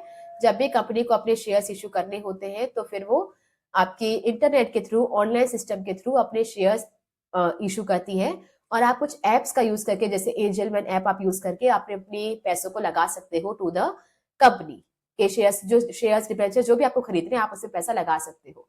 तो ऑनलाइन भी वो अपने शेयर्स बेच सकती है। IPO का फुल फॉर्म होता है इनिशियल पब्लिक ऑफर। तो ई से इलेक्ट्रॉनिक, आई से इनिशियल, पब्लिक ऑफर। तो इनमें से अगर आपको कोई भी वर्ड दिख जाए, IPO दिख जाए, राइट इशू दिख जाए, या फिर प्राइवेट प्लेसमेंट हो, या फिर ऑफर फॉर सेल हो, या फिर प्रोस्पेक्टस इशू करना हो, तो ये सारी चीजें होती हैं प्राइमरी मार्केट के अंदर। तो केस स्टडी में हालांकि आपके पास और भी एविडेंसेस रहेंगे, लेकिन ये वर्ड अगर डायरेक्टली आ जाए तो ये आपको बिल्कुल डाउट में रहना ही नहीं है, फिर पक्का ही ये प्राइमरी मार्केट की बात चल रही है। फिर आते हैं सेकेंडरी मार्केट में, और सेकेंडरी मार्केट का हमने देखा कि सेकेंडरी मार्केट वो मार्केट होती है जहां पे हम अपनी सेकेंड हैंड सिक्योरिटीज या प्रीवियसली इश्यूड सिक्योरिटीज को इशू करते हैं दोबारा से। तो एक इन्वेस्टर जिसने पहले कभी सिक्योरिटीज खरीदी थी, अगर उनको पैसों की रिक्वायरमेंट होगी, तो वो दोबारा से यहाँ पे पैसा सिक्योरिटीज बेच सकते हैं। तो यहाँ पे सेकेंड हैंड सिक्योरिटीज बेची या खरीदी जाती है, और ये डायरेक्टली कंपनी इशू नहीं करती है। यहाँ पे एक इन्वेस्टर दूसरे इन्वेस्टर को ये सिक्योरिटीज बेचता है। नाउ अगर आपको सेकेंडरी मार्केट में डील करना है, मतलब एक इन्वेस्टर को दूसरे इन्वेस्टर को ही अगर सिक्योरिटी बेचनी है, तो आपको जरूरत पड़ती है स्टॉक एक्सचेंज की। स्टॉक एक्सचेंज आपकी हेल्प करता है ताकि आप एक इन्वेस्टर दूसरे इन्वेस्टर को वो सिक्योरिटीज बेच पाए। तो यहाँ पर स्टॉक एक्सचेंज का मतलब क्या है, ये एक बॉडी है या एक ऑर्गेनाइजेशन है जो कि सिक्योरिटीज की खरीदारी और बिक्री को या फिर सेलिंग और परचेज को असिस्ट, रेगुलेट और कंट्रोल करती है। अगर मुझे किसी भी कंपनी की सिक्योरिटीज को खरीदना है और उसे बेचना है, तो ये मेरी असिस्ट मतलब मेरी हेल्प करेगी। रेगुलेट करना मतलब इसमें सारे रेगुलेशंस होते हैं कि आप किस टर्म्स एंड कंडीशन सारी फुलफिल होनी चाहिए। और कंट्रोल करने का मतलब होता है कि सिर्फ वही कंपनीज के शेयर्स ही बेचे जा सकते हैं जो कि लिस्टेड है। तो उनके हर एक कंपनी के शेयर्स या डिबेंचर्स को खरीदने और बेचने में हेल्प भी करती है, रेगुलेट और कंट्रोल करती है। तो वो बॉडी जो कि इसके परचेज सेल को थोड़ा ध्यान रखती है या फिर इसमें डील करती है, उसे कहते हैं स्टॉक एक्सचेंज। फिर आता है फंक्शंस ऑफ स्टॉक एक्सचेंज। तो इसके कुछ फंक्शंस हैं, जिसमें पहला फंक्शन है इकोनॉमिक बैरोमीटर। ना इकोनॉमिक बैरोमीटर का मतलब होता है कि हर एक कंट्री का जो मेजर चेंज है या इकोनॉमी में जो ट्रांजिशन आता है, उससे हमें रिफ्लेक्ट होता है from the prices of shares. जैसे हमारी कंट्री में अब हर एक इकोनॉमी में 4 फेजेस आते हैं: बूम, रिसेशन, डिप्रेशन और रिकवरी। बूम का मतलब होता है कि बिल्कुल मार्केट में तेजी आई हुई है। रिसेशन मतलब मार्केट धीरे धीरे स्लो में जा रहा है। डिप्रेशन मतलब बिल्कुल मंदी आ गई है। और फिर रिकवरी मतलब अब ऊपर उठ रहा है। तो बिल्कुल तेजी होगा, नीचे जाएगा, मंदी आएगी, फिर रिकवर करेगा। ये 4 फेजेस चलते हैं। और चारों फेजेस के बारे में भी पता कहाँ से चलता है? सिक्योर स्टॉक एक्सचेंज से पता चलता है, या फिर इसी मार्केट से पता चलता है। कैसे? अगर आपके शेयर्स के प्राइसेस, सारी कंपनीज के शेयर के प्राइसेस अगर बढ़ते जा रहे हैं, इसका मतलब है कि जो फाइनेंशियल मार्केट है वो ग्रो कर रहा है, या स्टॉक एक्सचेंज बढ़ रहा है, ग्रो कर रहा है, तो ये दिखाता है कि हमारी इकोनॉमी में बूम पीरियड है। लेकिन वहीं अगर आपके जो शेयर के प्राइसेस है अगर वो गिरते जा रहे हैं, फॉल कर रहे हैं, तो ये दिखाता है कि रिसेशन पीरियड है। तो राइज करने का मतलब है बूम पीरियड है, और प्राइसेस अगर गिर रहे हैं तो ये दिखाता है रिसेशन पीरियड है। इसीलिए स्टॉक एक्सचेंज को कहा जाता है pulse of an economy. Pulse मतलब इसको आप देखकर पता लगा सकते हो कि क्या हमारी इकोनॉमी बीमार है या अच्छे से वर्क कर पा रही है, तो इसके बारे में पता चलता है स्टॉक एक्सचेंज से। इसलिए इसको पल्स ऑफ इकोनॉमी या फिर इकोनॉमिक मिरर भी कहते हैं, जिससे आप इकोनॉमी के बारे में जान सकते हो। जैसे कहते हैं ना कि अमेरिका की मार्केट कोलाइड कर रही है क्योंकि उसके प्राइसेस गिरते जा रहे हैं। अगर हम कहें कि तेजी आ रही है, तो हम कहते हैं कि हमारे कंपनी के शेयर्स बढ़ते जा रहे हैं। जैसे कोरोना के टाइम पे धीरे धीरे डिप्रेशन आ रहा था क्योंकि सारे शेयर्स के प्राइसेस गिर रहे थे। उसके बाद हम बोल रहे थे कि तेजी आ रही है, बूम पीरियड है, क्योंकि सारे शेयर्स के प्राइसेस उठ रहे थे। तो ये आपका दिखाता है इकोनॉमिक बैरोमीटर। फिर आता है प्राइसिंग ऑफ सिक्योरिटीज। एक ऑलरेडी परचेज सिक्योरिटी जो आपने ऑलरेडी खरीदी हुई है, उसकी अभी मार्केट में क्या कीमत चल रही है, ये भी आपको पता चलता है through the demand and supply of the security. और उसकी डिमांड एंड सप्लाई कहाँ हाईलाइट होती है? स्टॉक एक्सचेंज में। और ये सेम चीज हमने पढ़ी थी फाइनेंशियल मार्केट में भी। तो सेम चीज यहाँ पे इसलिए होगी क्योंकि ये भी फाइनेंशियल मार्केट का एक पार्ट है। बस यहाँ पे फर्क क्या आएगा कि यहाँ पे सेकेंड हैंड सिक्योरिटीज की बात चल रही होगी। तो स्टॉक मार्केट आपकी हेल्प करता है to find the value of the securities on the basis of demand and supply factor. तो आपकी प्राइसेस डिपेंड करती है डिमांड और सप्लाई पर, और उसकी डिमांड सप्लाई कितनी चल रही है आपको स्टॉक एक्सचेंज से पता चलता है। नाउ ये हेल्प करता है इन्वेस्टर का to know their value of investment. तो अगर मैंने किसी कंपनी के शेयर खरीदे थे 15,000 में, तो आज उसकी वैल्यू क्या हो गई है, ये मुझे पता लगाने में हेल्प करता है। इसके अलावा क्रेडिटर्स की हेल्प करता है to know the creditworthiness of the company. तो अगर किसी क्रेडिटर को पैसा उधार पे देना है, तो उन्हें पता चल पाता है कि उस कंपनी की क्रेडिट वर्दीनेस कितनी है, क्या वो पैसा लौटा पाएगी या नहीं लौटा पाएगी। तो शेयर्स उसके मार्केट में बढ़ते जा रहे हैं, प्राइस बढ़ रही है, तो क्रेडिट वर्दीनेस अच्छी होगी। पर अगर वो मार्केट डिक्लाइन हो रहा है, प्राइसेस गिरते जा रहे हैं, तो क्रेडिट वर्दीनेस कम होगी। इवन ये सरकार को भी हेल्प करता है to know the amount of taxes, कितना टैक्स चार्ज करना चाहिए। ओके, तो प्राइसिंग ऑफ सिक्योरिटीज की किसी भी सिक्योरिटी की प्राइसेस कितनी होगी, ये इन्वेस्टर, गवर्नमेंट या फिर क्रेडिटर को जानने में हेल्प करता है स्टॉक एक्सचेंज। फिर हम बात करते हैं safety of transaction. Stock market में सिर्फ वही कंपनीज के सिक्योरिटीज में ट्रेड किया जाता है जो लिस्टेड है। तो कोई भी कंपनी यहाँ पे एंटर नहीं कर सकती है, सिर्फ लिस्टेड कंपनी या लिस्टेड शेयर्स सिक्योरिटीज ही यहाँ पे ट्रेड किए जा सकते हैं। और लिस्टिंग की जाती है on the basis of the financial position of the company. अगर कंपनी की फाइनेंशियल पोजीशन अच्छी है, अगर वो कोई फ्रॉड कंपनी नहीं है, अगर वो सारे टर्म्स एंड कंडीशन फॉलो करती है, तो उसकी कंपनी को लिस्ट किया जाता है। इसका मतलब स्टॉक एक्सचेंज में जिन भी कंपनीज को लिस्ट किया गया है वो सेफ कंपनी है। तो यहाँ पे क्योंकि सिर्फ लिस्टेड सिक्योरिटीज में ही ट्रेड किया जा सकता है, इसलिए यहाँ पे आपका जो ट्रांजैक्शन होता है वो सेफ होता है। फिर आता है contribute to the economic growth. Now यहाँ पर ये जो स्टॉक एक्सचेंज है वो आपको ऑफर करता है डिसइन्वेस्टमेंट एंड री इन्वेस्टमेंट, जिससे आप ये इंश्योर करते रह सकते हो कि आपका जो पैसा है वो सबसे ज्यादा प्रोडक्टिव जगह पे ही लगा होना चाहिए, जिससे आपकी इकोनॉमी ग्रो करने में हेल्प करती है। फॉर एग्जाम्पल, अगर मैंने टाटा कंपनी के शेयर्स कभी खरीदे थे, क्योंकि मुझे लग रहा था कि सबसे ज्यादा बेस्ट मेरे लिए ऑप्शन है। इसके बाद यहाँ पे मैंने पैसे लगा दिए। फिर मुझे कुछ टाइम के बाद समझ में आया कि एक और कंपनी है, फॉर एग्जाम्पल XYZ कंपनी है, अभी इस कंपनी के शेयर्स के प्राइसेस बढ़ते जा रहे हैं, तो ये मेरे लिए बहुत ही अच्छा ऑप्शन हो सकता है। लेकिन अब मेरे पास पैसे नहीं है। लेकिन स्टॉक एक्सचेंज ने मुझे ऑप्शन दिया है कि पहले वाली इन्वेस्टमेंट से पैसा निकाल सकते हो, आप टाटा कंपनी के शेयर्स दोबारा बेच सकते हो और अब इस बार पैसा लगा सकते हो XYZ कंपनी में। तो क्योंकि ये स्टॉक एक्सचेंज मुझे ऑप्शन देता है to dish invest and re invest, जहां पे पैसा आपको समझ में नहीं आ रहा है कि इंक्रीज हो रहा है, वहां पैसा निकाल लो और नई जगह पे पैसा लगा दो। तो जब आपके पास ये ऑप्शन होता है कि आप लगातार देख सकते हो कि आपकी कौन सी कंपनी आपके लिए बेस्ट है और पैसा निकाल के आप उसी कंपनी पे लगा सकते हो, तो ये आपको ऑप्शन देता है कि इकोनॉमी ग्रो करेगी और आपका भी जो पैसा है वो सही जगह पे इन्वेस्टेड रहेगा। फिर आता है spreading the cult of equity या स्प्रेडिंग द इक्विटी कल्ट। हालांकि स्टॉक एक्सचेंज में आप सारी ही सिक्योरिटीज को परचेज सेल कर सकते हो, जैसे कि बॉन्ड्स, डिबेंचर्स, शेयर्स, लेकिन स्पेशली जो स्टॉक एक्सचेंज है वो आपकी पब्लिक को इनकरेज करता है to invest in the ownership securities. अब जनरली क्या होता है ना कि लोग शेयर्स में पैसा लगाना नहीं चाहते हैं क्योंकि वो रिस्की है आपके पॉइंट ऑफ व्यू से, क्योंकि शेयर्स में पैसा लगाने के बाद आप उस कंपनी के ओनर बन जाते हो। नाउ अगर कंपनी प्रॉफिट कर रही होगी तो आपको रिटर्न ज्यादा मिलेंगे, पर वो कंपनी अगर नहीं प्रॉफिट कर पा रही है, अगर वो लॉस कर रही है, तो आपको पैसा नहीं मिलेगा और आप कुछ नहीं कर सकते, आपका पैसा डूब जाएगा। लेकिन डिबेंचर में पैसा लगाते हो तो वो सेफ रहता है। अगर कंपनी ग्रो कर रही है तो भी आपको 12% 9% का इंटरेस्ट मिलता रहेगा, नहीं ग्रो कर रही है तो भी इसको देना ही पड़ेगा क्योंकि आप कंपनी के क्रेडिटर हो। तो जनरली क्या लोग करते हैं कि सेफ रहने के लिए वो डिबेंचर्स में पैसा लगाते हैं, शेयर्स में नहीं लगाते हैं।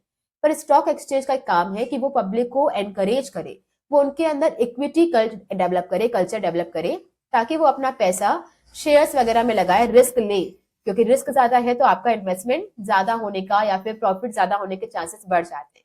तो डिबेंचर में अगर रिस्क कम है तो रिटर्न भी कम है, इक्विटी में रिस्क ज्यादा है तो रिटर्न भी ज्यादा है, तो ये पब्लिक को एनकरेज करते हैं to invest in the shares. फिर आता है providing scope for speculation. Now speculation का मतलब होता है अगेन वही कि आप किसी कंपनी में, अगर आपको लग रहा है कि किसी कंपनी के शेयर्स बहुत कम प्राइसेस में मिल रहे हैं तो आप उसको परचेज कर लो और जब उसके प्राइसेस बढ़ जाएं तो सेल कर दो, जैसे हम शेयर्स के साथ करते ही हैं कि प्राइसेस गिर रहे हैं परचेज कर लो, जैसे बढ़ेंगे सेल कर देंगे। जैसे गोल्ड के साथ भी करते हैं, गोल्ड की कीमत अगर सस्ती हो रही है तो खरीद लो, महंगा हो रहा है तो बेच लो, और जो फिर बीच का अमाउंट रहेगा वो आपका प्रॉफिट रहेगा। तो ये स्पेक्यूलेशन कहते हैं इसे। तो आपका जो स्टॉक मार्केट है या स्टॉक एक्सचेंज है, ये पब्लिक को इनेबल करता है, उन्हें अलाउ करता है कि वो स्पेक्यूलेशन, हेल्दी स्पेक्यूलेशन कर सकते हैं। तो जब उन्हें लगे कि किसी भी कंपनी के प्राइसेस गिर रहे हैं, शेयर के प्राइसेस गिर रहे हैं, तो आप खरीद लो और जब बढ़ जाए तो वापस बेच दो। फिर आता है लिक्विडिटी।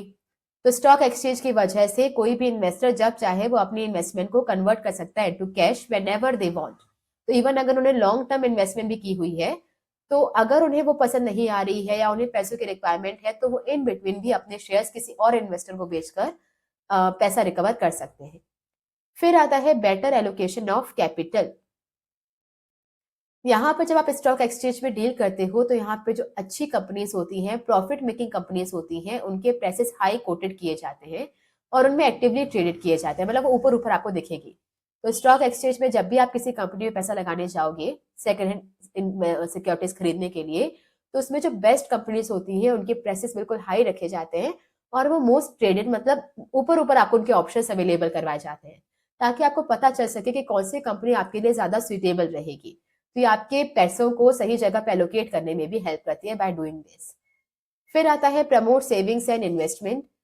तो जो आपके स्टॉक मार्केट है या स्टॉक एक्सचेंज है, ये आपको ऑप्शन देते हैं to save more and invest more in the securities instead of gold and silver. तो पहले लोग क्या करते थे, अपना पैसा इन्वेस्ट करते थे गोल्ड में और सिल्वर में, अभी भी करते हैं, लेकिन अगर आप इनमें इन्वेस्ट करते हो तो वो अनप्रोडक्टिव एसेट है।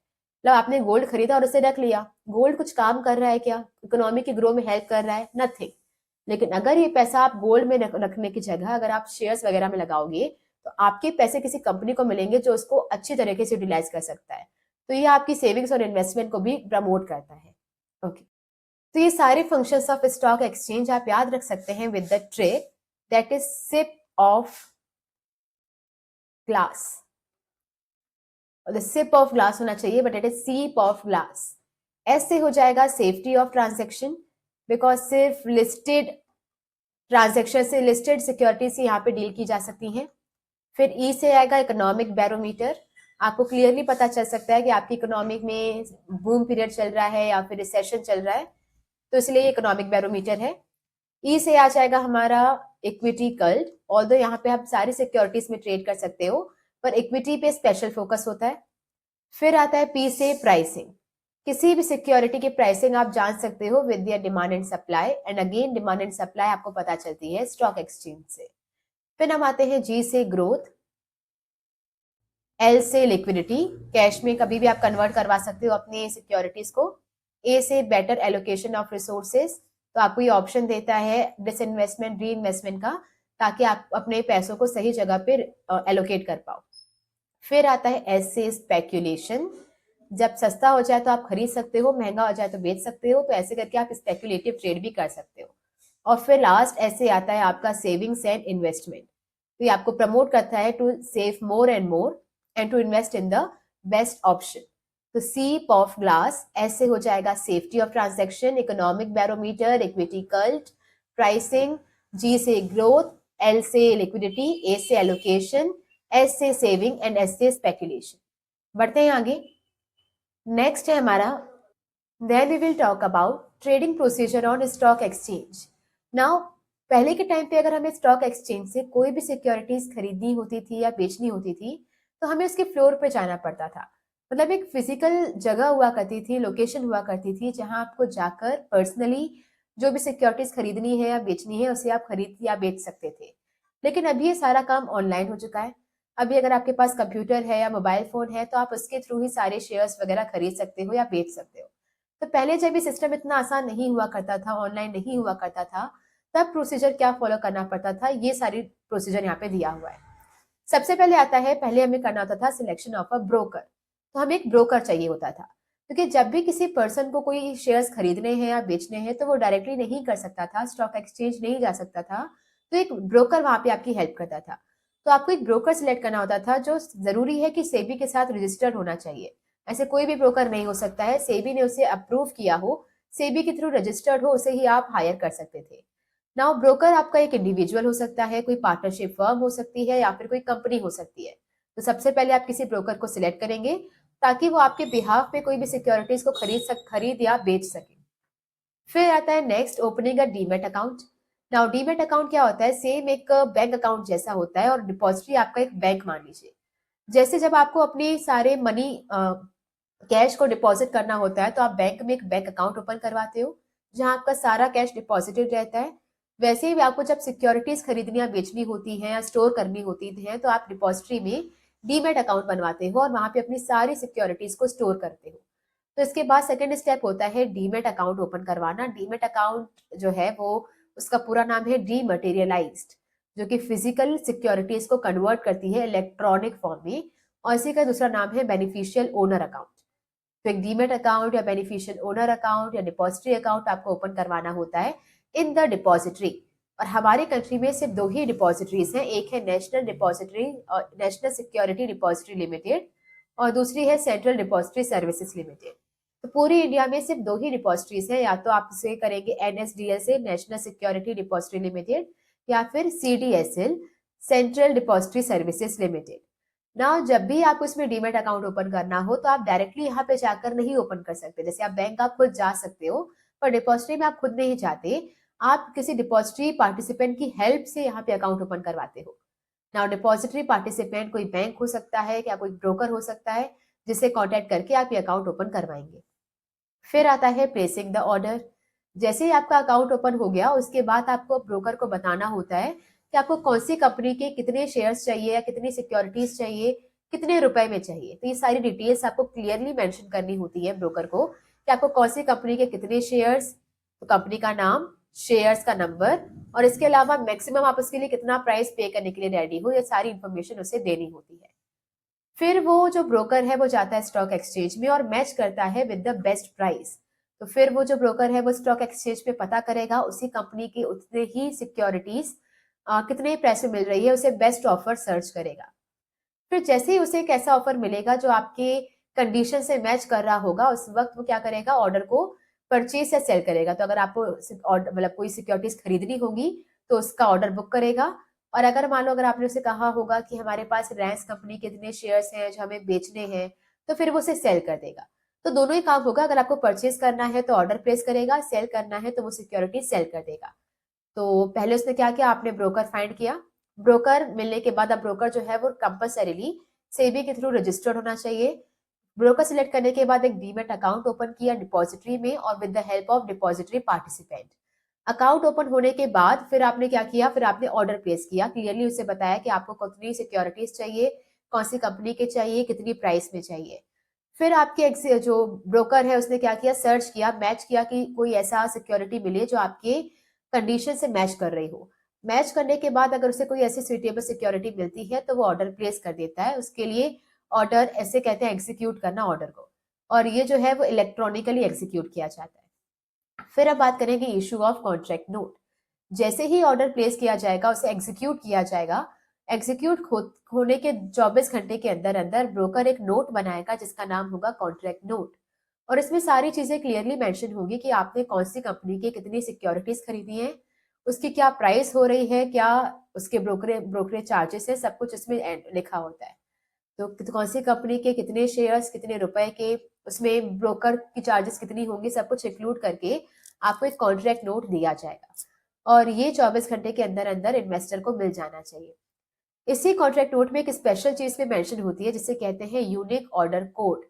ना हर एक, जब आप सिक्योरिटी खरीदते या बेचते हो तो हर एक ट्रांजैक्शन का एक यूनिक ऑर्डर कोड होता है, और ये कोड भी कहाँ मेंशन होता है, कॉन्ट्रैक्ट नोट के अंदर ही। फिर अब बात करते हैं delivery of shares and making payment. Now अभी आपने क्या किया है, आपने ऑर्डर एग्जीक्यूट कर लिया। ऑर्डर एग्जीक्यूट होने के 24 घंटे के अंदर अंदर आपको कॉन्ट्रैक्ट नोट मिल चुका है।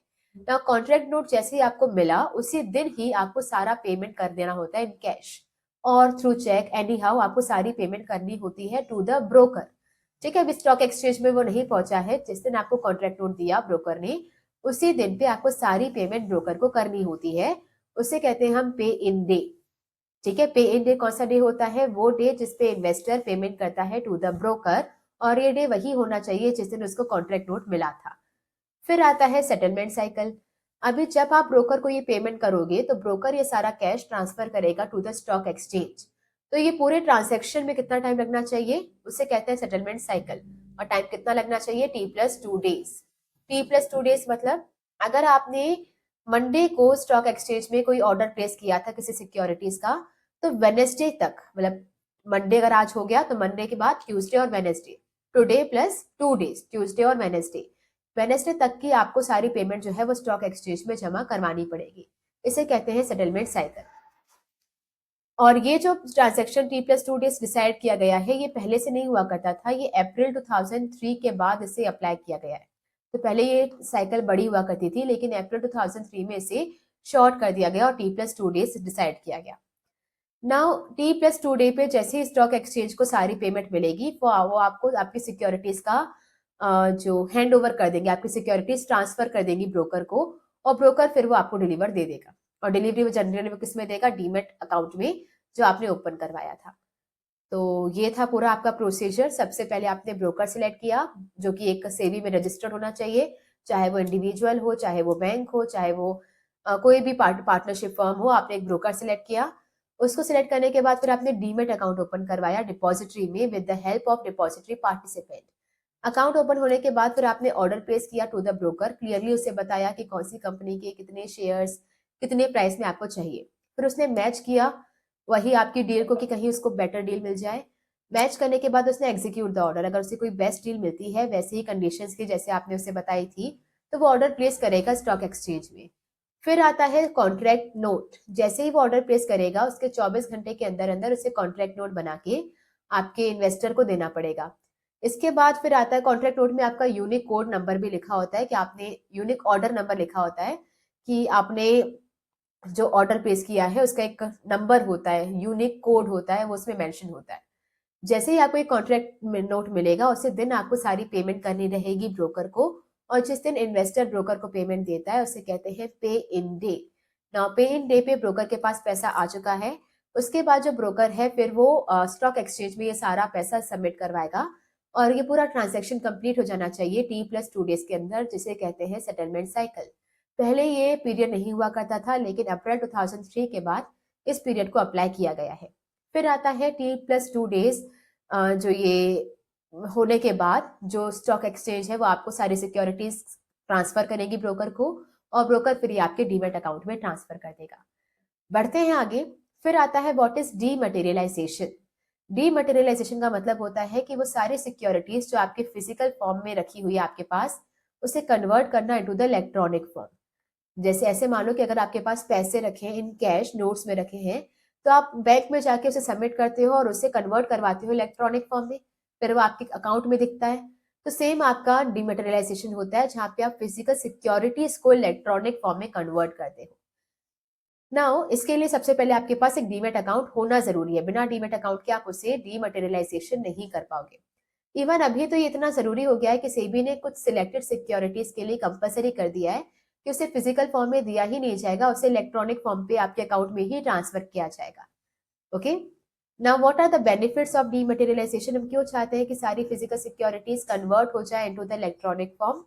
बिकॉज एक तो ये कन्वीनियंट है, बिल्कुल बैंक अकाउंट की तरह ही कन्वीनियंट है। आप जब भी चाहो इसमें जितनी सिक्योरिटीज स्टोर कर सकते हो। फिर अगर आपको ट्रांसफर करना हो तो कभी भी यहाँ से आप परचेज सेल कर सकते हो बहुत ही कन्वीनियंटली। फिर आता है अगर आपको कभी पैसों की जरूरत पड़े तो आप इजिली सिक्योरिटीज को मॉर्टगेज मतलब गिरवी रखकर बैंक से लोन भी ले सकते हो। तो अगर आपके डीमेट अकाउंट पे कोई सिक्योरिटीज रखी है, मान लो 30-40 लाख रुपए की सिक्योरिटीज रखी है, तो इजिली आप इसको मॉर्टगेज रख के बैंक से लोन ले सकते हो।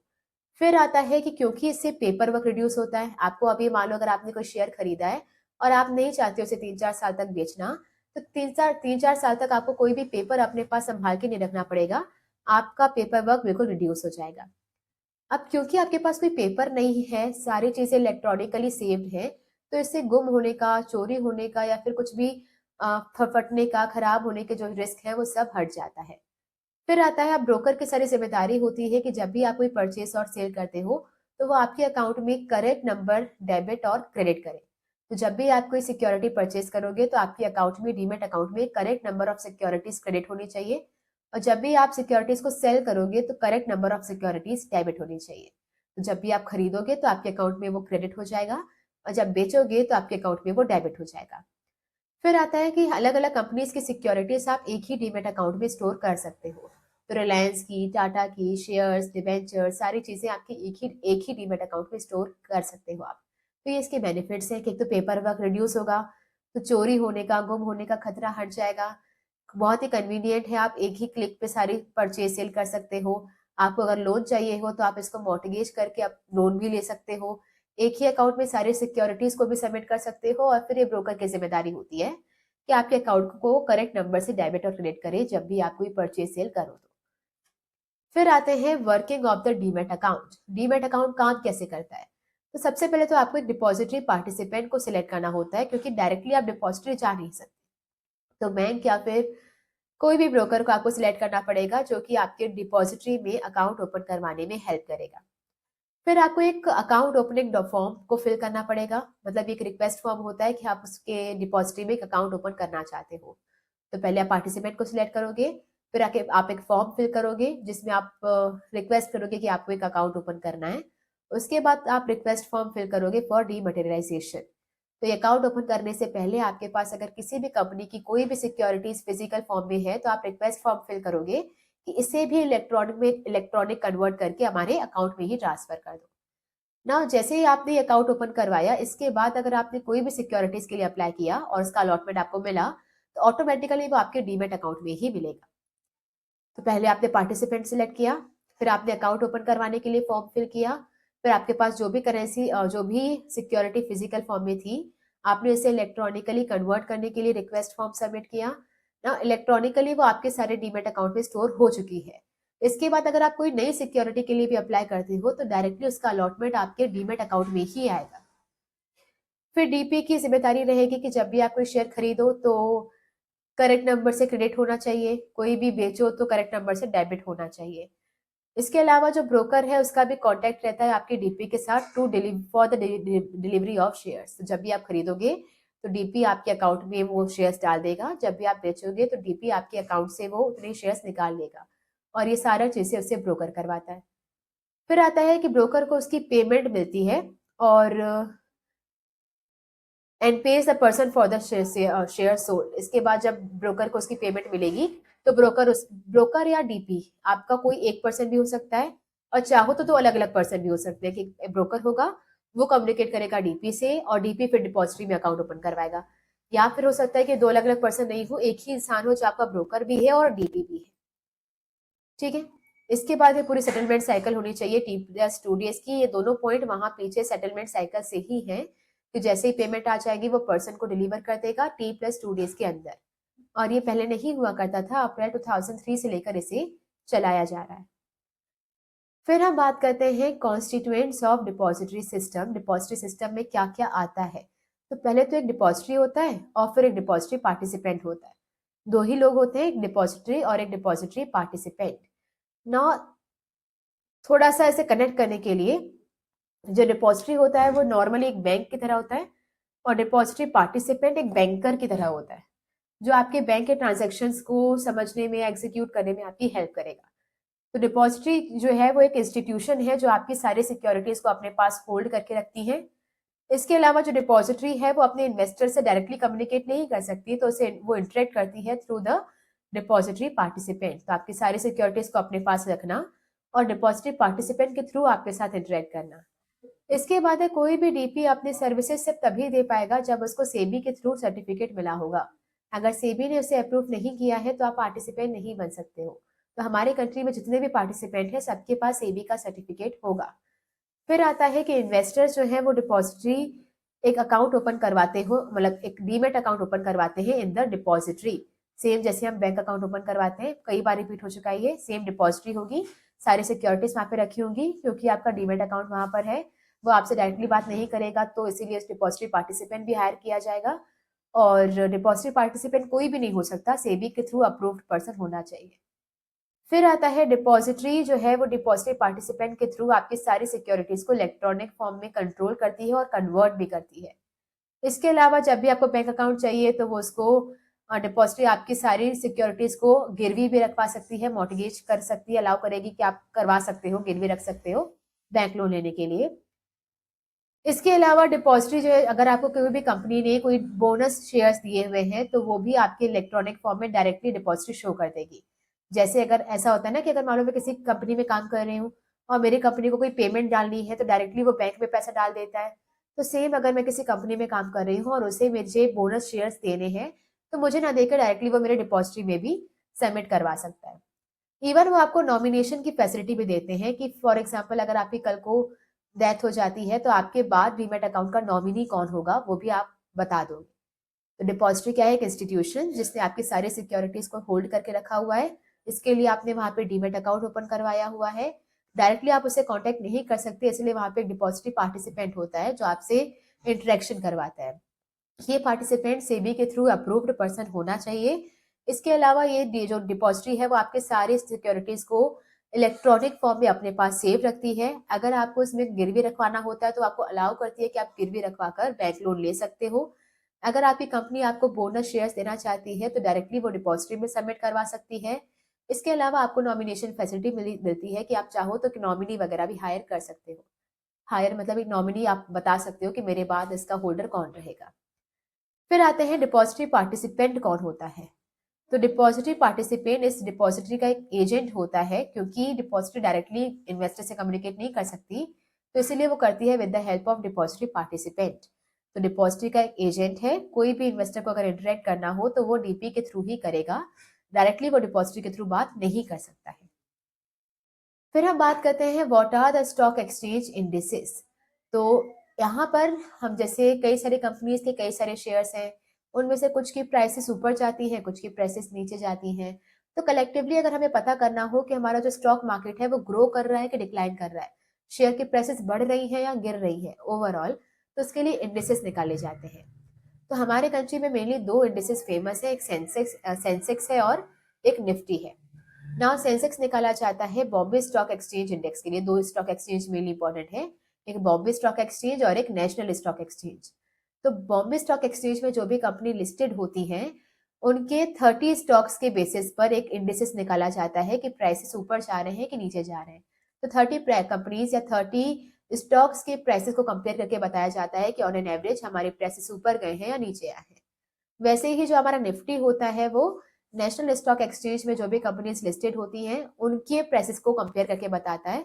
और कोई भी 50% स्टॉक्स ले लेता है, मतलब अगर आपकी नेशनल स्टॉक एक्सचेंज में 100 कंपनीज अगर लिस्टेड है तो उसमें से 50 कंपनीज के प्राइसेस को एवरेज करके बताएगा कि ओवरऑल हमारे प्राइसेस इंक्रीज हो रहे हैं कि डिक्रीज हो रहे हैं।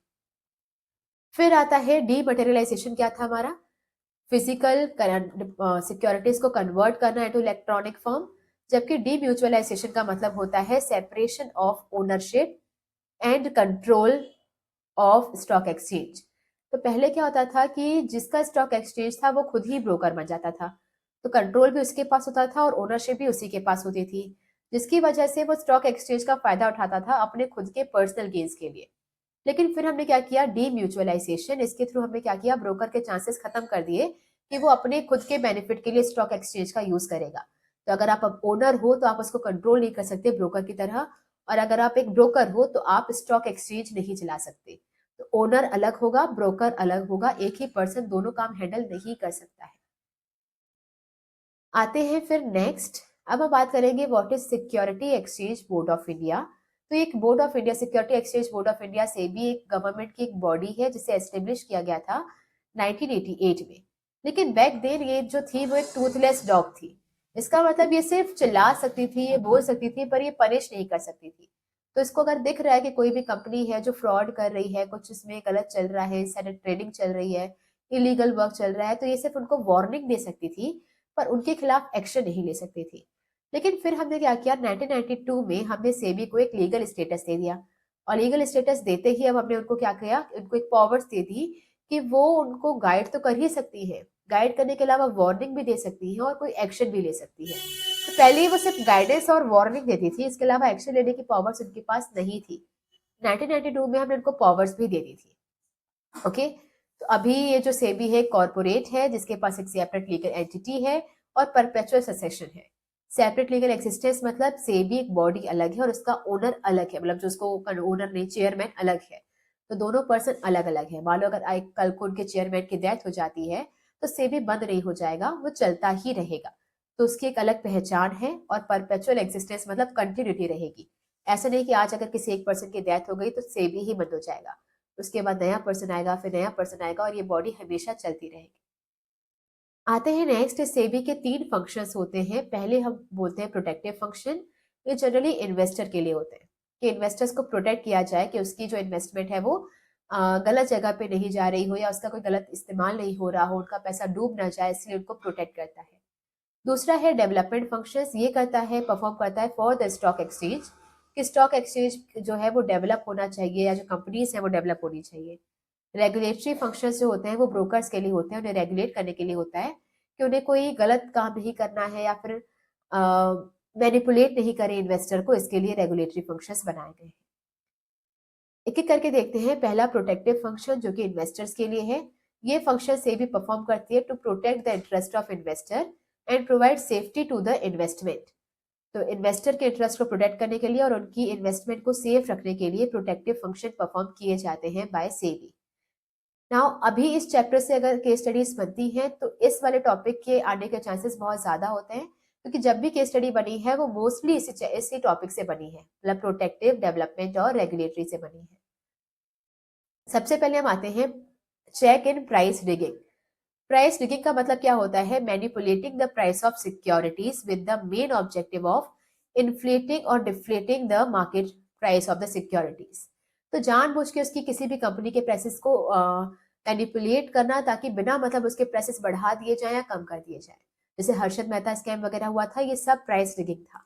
इसका मतलब जानबूझ के आपने क्या किया? एक ऐसी कंपनी जिसका कोई ग्रोथ नहीं हो रहा, कुछ नहीं हो रहा, जानबूझ के आपने उसके शेयर्स की डिमांड बढ़ा दी ताकि उसके प्राइसेस बहुत ऊपर जाते जाएं, और जब वो ऊपर जाएंगे तो लोगों को लगेगा कि कंपनी बहुत अच्छी है, ये तो बहुत अच्छा फायदा कर रही है, तो सब लोग उसमें पैसा लगाएंगे, वो प्राइसेस और ऊपर जाएंगे, और जब प्राइसेस बहुत ऊपर चले जाएं अचानक से अपने शेयर्स बेच दो, डिमांड गिरा दो। और ये एक पर्सन नहीं कर सकता, उस एक पर्सन को बहुत सारे लोगों की सपोर्ट होना चाहिए। तो मान लीजिए अगर मान लो कि मैं पूरी सिटी के पर्सन को इन्फ्लुएंस कर लूं कि आज इस कंपनी के इतने स्टॉक को इतने बजे सारे लोग खरीद लेना, और सारे लोग अगर उसे खरीदेंगे तो डिमांड बढ़ जाएगी। जैसे ही डिमांड बढ़ेगी उसके प्राइसेस अब बढ़ना शुरू कर देंगे। सबको लगेगा कि कंपनी डेवलप कर रही है इसलिए प्राइसेस बढ़ रहे हैं। फिर लोग उन पे उनके प्राइसेस उनके शेयर्स को और ज़्यादा खरीदेंगे तो प्राइसेस और ऊपर जाएगी। जब हमें लगेगा कि बहुत ज़्यादा ऊपर चले गए प्राइसेस, अब हमारे लिए प्रॉफिटेबल सिचुएशन है, तो सारे पूरे शहर के लोग एक साथ उसे बेच देंगे। तो अचानक से वो जो मार्केट है वो डाउन आ जाएगा। तो इसे कहते हैं प्राइस रिगिंग। मैनिपुलेट करके जानबूझ के किसी की डिमांड सप्लाई को चेंज करना ताकि उसकी प्राइसेस चेंज हो और उससे आपको फायदा हो। फिर आता है it prohibits the insider trading. Insider trading का मतलब क्या होता है? अगर कोई पर्सन कंपनी के अंदर काम करता है तो उसे उसकी सारी सेंसिटिव इन्फॉर्मेशन के बारे में पता होता है। लेकिन अगर वो इस इन्फॉर्मेशन का फायदा उठाकर अपने किसी रिलेटिव का या अपने किसी भी फैमिली मेंबर का या खुद का कोई फायदा करवा रहा है तो उसे कहते हैं इनसाइडर ट्रेडिंग। ओके, तो आपकी कंपनी का कोई प्रोजेक्ट स्टार्ट होने वाला था और आपको पता था कि जैसे ये स्टार्ट होगा कंपनी के प्राइसेस बहुत तेज बढ़ेंगे। आपने जानबूझ के इसका फायदा उठा के अपने रिलेटिव्स को कह दिया था कि अभी लगा दो शेयर में प्राइसेस, क्योंकि अगले ही हफ्ते या अगले ही महीने प्राइसेस बढ़ने वाले हैं। तो ऐसा अगर आपने कुछ किया है तो ये सही नहीं है, ये इलीगल है, क्योंकि बाकी जनता को वो इन्फॉर्मेशन नहीं पता थी और सिर्फ आपको पता थी और इसलिए आपने उस इन्फॉर्मेशन का फायदा उठाया। तो ये इनसाइडर ट्रेडिंग को भी वो प्रोहिबिट करती है। फिर आता है SEBI prohibits fraudulent and unfair trade practices. तो आपने जानबूझ के ऐसा कोई भी र्यूमर फैलाया या फिर कोई भी ऐसा अनाउंसमेंट किया जिसकी वजह से आपकी कंपनी के शेयर के प्राइसेस बढ़ सकते थे या गिर सकते थे और वो स्टेटमेंट फॉल्स था। तो जानबूझ के आपने कोई फॉल्स नैरेटिव सेट किया या फिर आपने कोई एडवर्टीजमेंट स्प्रेड की ताकि आपके शेयर के प्राइसेस चेंज हो जाए और आप उससे फायदा कर पाओ, तो ये होता है fraudulent and unfair trade practices. इसको भी स्टॉप करता है। और फिर आता है SEBI undertakes step to educate investors. इसके अलावा सेबी कई सारे प्रोग्राम चलाता है ताकि इन्वेस्टर्स को इन्वेस्टमेंट के बारे में नॉलेज दी जाए। तो ये 4 फंक्शंस हैं जो सेबी परफॉर्म करता है फॉर द इन्वेस्टर्स। इसके अलावा एक और 5वां फंक्शन भी है जिसमें जो सेबी है वो फेयर प्रैक्टिसेस को प्रमोट करता है ये सारे स्टेप्स को फॉलो करके। पहला, सेबी ने कुछ गाइडलाइंस इशू की हुई है to protect the interest of debenture holders. जैसे कि अगर आप कोई डिबेंचर अभी इशू कर रहे हो, तो फॉर एग्जाम्पल अगर वो डिबेंचर था 12% का और आपने इसको इशू किया है 5 साल के लिए, तो इसका मतलब अगर किसी पर्सन ने आपको ये पैसा दिया है तो 5 साल तक आप उसके पैसों को अपने पास रख सकते हो। 5 साल के बाद पैसे लौटाने पड़ेंगे और हर साल 12% का इंटरेस्ट भी देना पड़ेगा।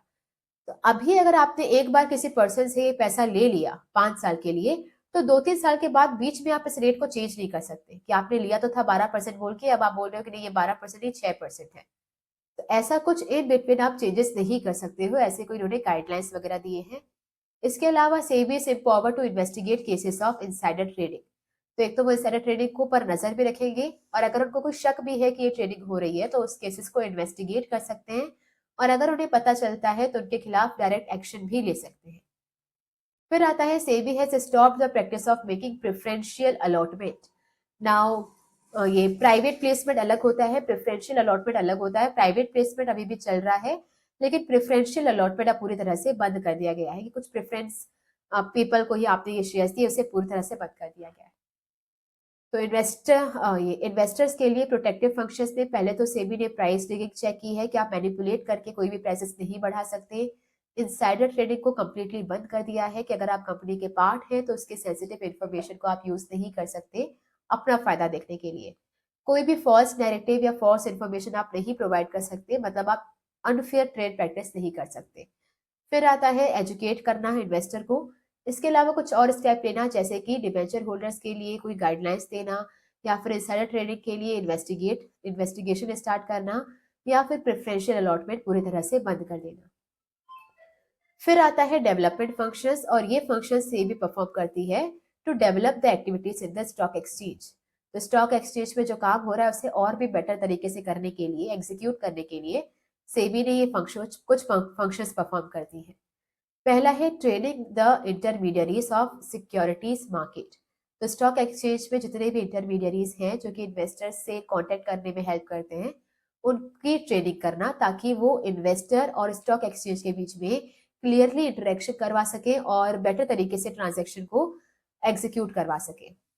फिर आता है adopting flexible and adaptable approach in a following वे। तो अच्छी अप्रोचेस, फ्लेक्सिबल अप्रोचेस फॉलो करना जैसे कि इंटरनेट ट्रेडिंग स्टार्ट करना, तो पहले जब फिजिकल प्लेस में ही जाना पड़ता था तो वर्किंग आवर्स फिक्स होती थी। अब आपको आधी रात को कोई शेयर खरीदना हो, बेचना हो, कुछ भी करना हो तो आप कर सकते हो।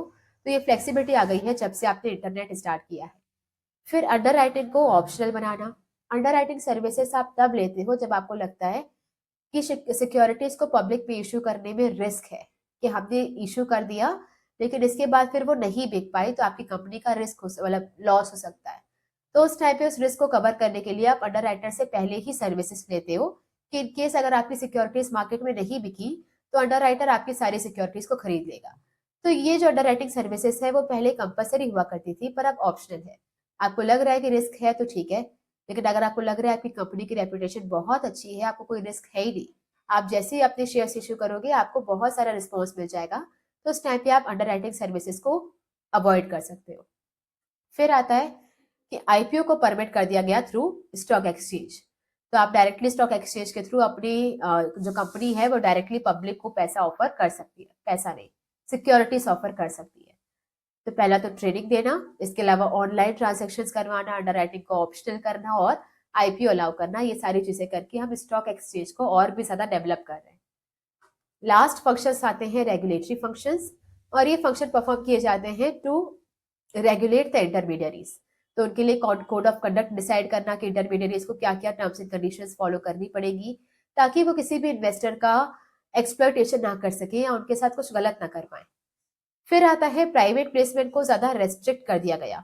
याद रखिएगा, प्रेफरेंशियल अलॉटमेंट को मना ही कर दिया गया, अब उसे हटा दिया गया। प्राइवेट प्लेसमेंट अभी भी हो रहा है बट उसे ज्यादा रेस्ट्रिक्ट कर दिया गया है, ज्यादा सोच समझ के संभाल कर उसे किया जाता है। फिर आता है कि ये सारे ब्रोकर्स, सब brokers, state transfer agents, merchant bankers, ये सारे लोगों को अब और भी ज्यादा रेगुलेट और रजिस्टर करना स्टार्ट कर दिया कि अभी हमें पता होना चाहिए कि कौन कौन सा ब्रोकर है जो स्टॉक एक्सचेंज में काम कर रहा है। याद है मैंने कहा था कि जब आप ब्रोकर को सिलेक्ट करते हो तो ध्यान रखना होता है कि कोई भी ब्रोकर नहीं होना चाहिए, जो भी ब्रोकर आप सिलेक्ट कर रहे हो वो रजिस्टर्ड होना चाहिए।